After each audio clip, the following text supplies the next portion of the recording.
અંકલેશ્વરમાં આજથી ભક્તોના દુખડા હરનાર માં દશામાના વ્રતનો પ્રારંભ થયો છે. માય ભક્તોએ 10 દિવસ સુધી શ્રદ્ધાભેર માતાજીની મૂર્તિઓની સ્થાપના કરી ભક્તિમાં લીન બન્યા છે.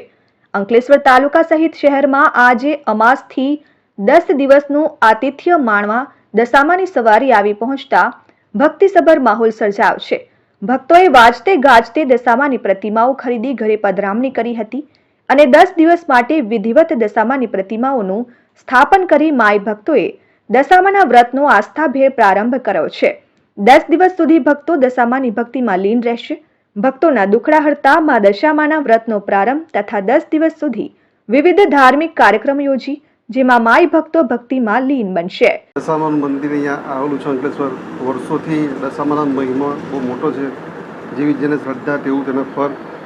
અમે 10 દિવસ આનંદથી તન મન ધનથી દશામાનું વ્રત કરીએ છીએ. લોકો પર વ્રત અહીં કરે છે. દશામાના દર્શન કરી લોકોને લાભ મળે છે, ફાયદો થાય છે. મારા 10 વર્ષ પહેલાં મારા ઘરવાળીએ મારા માટે વ્રત લીધું હતું. આ વખતે 10 વર્ષ અમારા પૂરા થાય છે. જેવો જેનો મહિમા એવું દશામાં ફળ આપે છે. 10 દિવસ લોકો ઉપવાસ એક ટાણા કરીને દશામાની પૂર્ણ પ્રેમથી ભાવથી ભક્તિ કરે છે ને એવું દશામાં એમને ફળ આપે છે. Dharmesh Patel, RN news, Ankleshwar.